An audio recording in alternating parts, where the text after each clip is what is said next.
조갑제 TV 시청자 여러분 안녕하십니까? 2019년 7월 11일 오후 1시입니다.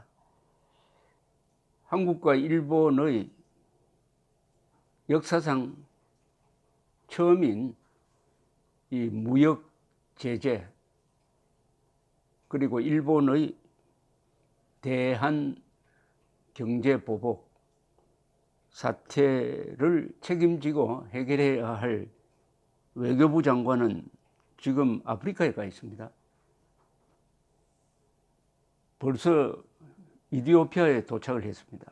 이디오피아 수도 아디스 아바바에서 아비 아흐메드 총리와 대통령을 예방하고 외교장관과 회담했다 하는 기사가 들어왔네요. 이디오피아가 갈등 관계인 에리트레아와의 관계 개선, 수단 과도 정부 수립을 위한 중재 노력 등을 통해 영내 안정을 주도하고 있다는 점을 평가하고 지지를 표명했다. 판문점 미북 남북 회동에 관해 설명하고 한반도 비핵화와 항구적 평화체제 구축에 대한 아비 총리의 적극적인 지지와 협조를 당부했다. 좀 한가하게 들리지 않습니까? 이 사람이 지금 있어야 될 장소는 서울 아니면 동경 아닐까요? 도쿄에 가야죠. 도쿄에. 그런데 전화는 했다고 합니다. 누구한테 전화를 했느냐? 일본 외상한테 전화를 하지 않고 폼페오 미 국무장관과 전화 통화를 했다는 겁니다. 여행 중에 한 모양인데 일본의 수출 규제 조치가 한미일 3국의 협력 관계에 바람직하지 않다 하는 우려를 표명했다고 외교부가 밝혔습니다. 어제 오후 11시 45분부터 15분간 이루어진 통화라고 하는데 15분간에 무슨 이야기가 오가겠습니까? 신문에 나는 것 이외에 깊은 이야기가 오갈 수가 있습니까? 15분 하면은 한 사람이 이야기한 건 7.5분인데 7.5분. 강 장관은 일본의 무역 제한 조치가 한국 기업의 피해를 이야기할 뿐만 아니라 글로벌 공급 체계를 교란시킴으로써 미국 기업은 물론 세계 무역 질서에도 부정적 영향을 미칠 수 있다. 한일 양국 간 우호 협력 관계 및 한미일 3국 협력 측면에서도 바람직하지 않다라고 이야기를 했답니다. 그러면서 한국 정부는 투트랙 방침에 입각한 미래지향적 대일관계 발전 의지를 견지해 왔다. 한국 정부는 일본의 이번 조치 철회와 함께 더는 상황이 악화되지 않기를 희망하고 일본과 대화를 통한 외교적 해결을 위해 노력을 기울여 나가고자 한다. 그런데 이 말은 전부 다 미국 국무장관이 해야 될 이야기가 아니라 일본 외상에게 할 이야기입니다. 이 번지수를 잘못 찾아도 한참 잘못 찾았어요. 이에 폼페이오 장관은 이해를 표명했다고 외교부는 전했다. 이해를 표명했다는 말이 지지도 아니고 반대도 아니고 그냥 알았다는 이야기겠죠.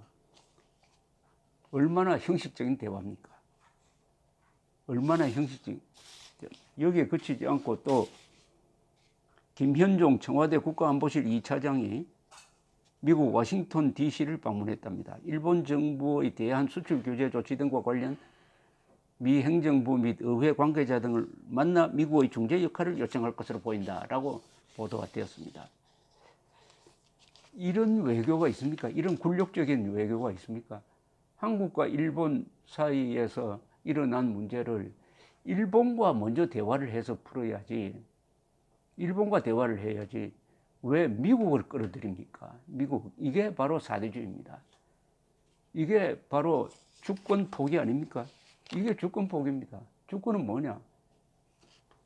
어느 나라의 간섭도 받지 않는 그 나라 고유의 권리를 이야기를 합니다. 그 권리를 행사할 때는 외국의 간섭을 받지 않으려면 외국에 부탁을 하면 안 돼요. 당사자 간에 해결할 수 있는 문제 아닙니까? 이거는 당사자 간에. 우리가 일본보다 뭐가 못합니까?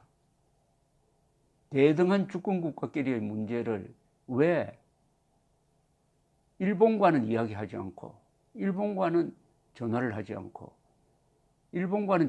않고 미국을 끌어들이느냐? 그럼 미국이 뻔하죠. 미국으로 하여금 일본에 압력을 행사해야 되려는 이야기 아닙니까? 이 동네 싸움할 때도 이렇게 하면 안 되죠. 아니, 소년 두 사람이 맞짱을 떠야지 불리하니까 그 상대방의 형한테 부탁을 해가지고 좀 말려달라고 하는 거. 아니, 내가 졌다든지 그만하자든지 이렇게 이야기하면 될 텐데 그렇게 이야기하기 싫으니까 상대방의 형에게 전화해가지고 좀 말려달라? 그러면 폼페오가 전화를 받고 전화를 끊고 무슨 말을 했을까요? 이렇게 이야기하지 않았을까요?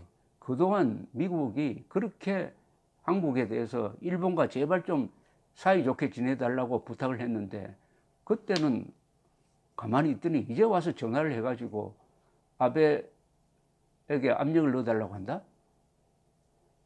한국은 도대체 외교가 있느냐? 외교 이전에 국격이 있는 나라냐? 이렇게 개탄하지 않을까요?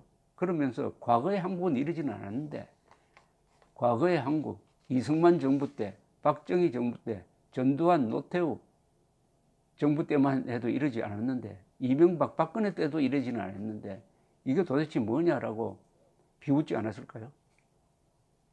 어떻게 이런 외교를 합니까? 이건 보면은 문재인 정권이 겉으로는 항일, 반일, 민족주의, 뭐 친일파 타령 이런 이야기를 해가면서 실제 행동으로 딱 들어가니까 본성이 그냥 그대로 드러났습니다. 문재인 정권의 본성은 뭐냐? 사대주의자죠. 사대주의. 사대주의는 말 그대로 힘센 사람을 섬긴다는 뜻입니다. 그게 꼭 나쁜 게 아닙니다. 조선이 명을 섬긴 것은 조선의 안전을 확보하기 위한 정책이었습니다. 그런데 대한민국은 지금 조선이 아니지 않습니까? 세계 5대 공업국이잖아요. 재래식 무기로는 세계 10대 군사 강국입니다. 근데 또 민주주의를 하고 있잖아요. 근데 뭐가 부족해가지고 미국을 끌어들입니까? 일본하고 맞짱 떠가지고 해결할 능력이 없습니까? 왜 없습니까? 있죠. 국민의 지지만 있으면 됩니다. 국민의 지지가 있고 올바른 대일 정책을 펴면은 국제사회에서 수출 규제를 하는 일본을 비판하지 한국을 비판하겠습니까? 그런데 그런 국민 지지도 없고 오히려 국민을 지금까지 분열시켰고 반일선동, 해묵은 반일선동을 해가지고 지금도 피해 나가려고 하고 그리고 청구권 협정이라는 국가와 국가 간의 약속을 정권이 바뀌었다 해가지고 뒤엎어버리는 대법원 판결에 대해서 대통령이라는 사람이 그것은 대법원의 결정이니까 난 모르겠다. 이렇게 하면은 이 외교가 성립이 되지 않잖아요. 그러면은 앞으로 한국을 상대로 외교할 때는 양쪽으로 해야 됩니다. 대법원장에 대해서 외교도 하고 대통령을 상대로 외교를 해야 된다는 거 아닙니까? 한국의 대통령은 대법원장 밑에 있는 모양이다 라고 하면은 누가 대한민국과 조약을 맺고 협정을 맺겠습니까?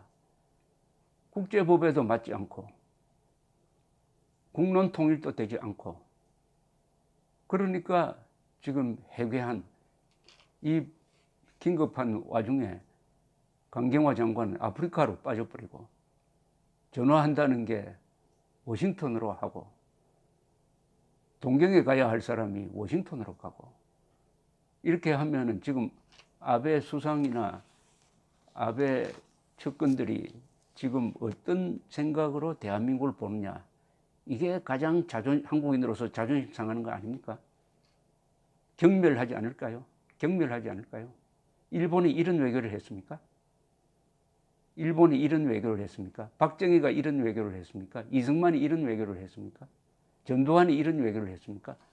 노태우가 이런 외교를 했어요?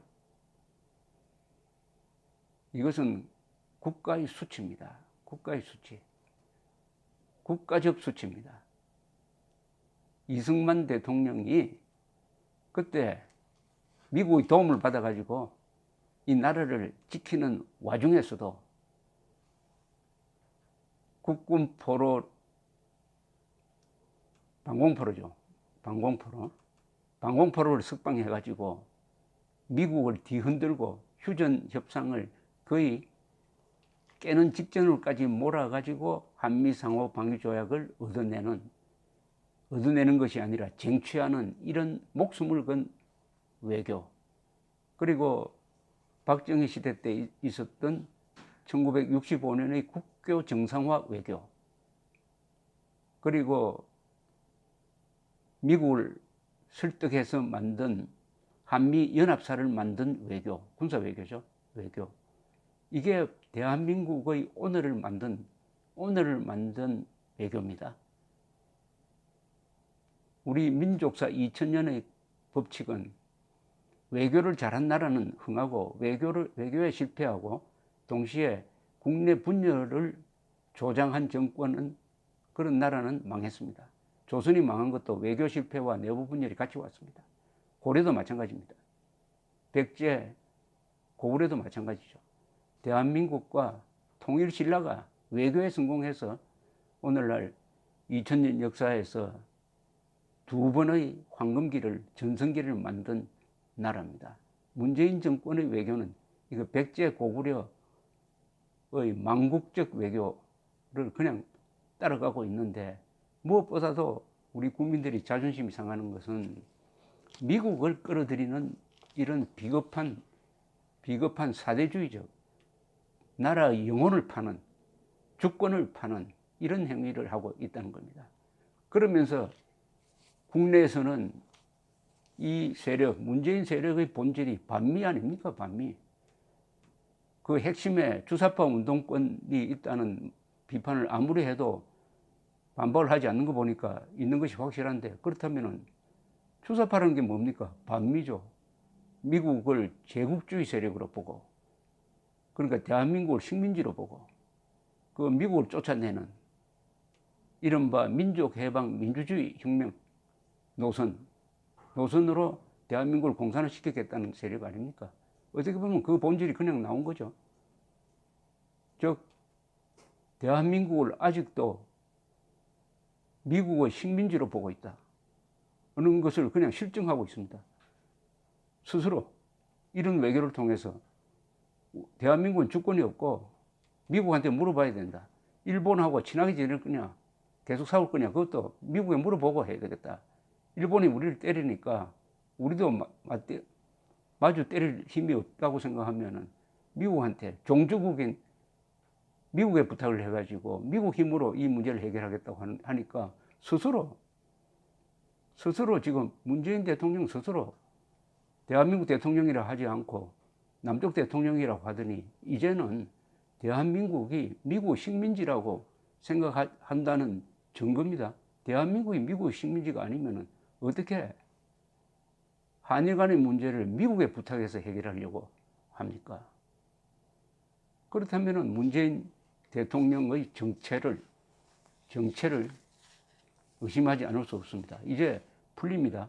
대한민국 건국을 부정하고 1948년 8월 15일 대한민국 건국을 부정하고 대한민국 국군의 뿌리가 무슨 공산 집단과 이어져 있는 것처럼 거짓말하고, 그리고 남침 원중인 김원봉이를 무슨 독립 유공자처럼 이야기하는 이 모든 것은 대한민국은 지금도 식민지다.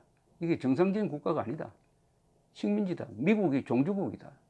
제국주의 세력, 미국이 종주국이고 대한민국은 식민지다. 라는 생각을 품고 있다는 것을 잘 드러내는 것이라고 생각합니다. 그런 사람 눈에는 대한민국의 국권을 지키고 국익을 수호하고 국격을 높이려고 한 사람이 다 적으로 보이는 거죠. 왜 적이냐? 자기보다 더 용감하니까. 노예의 눈에는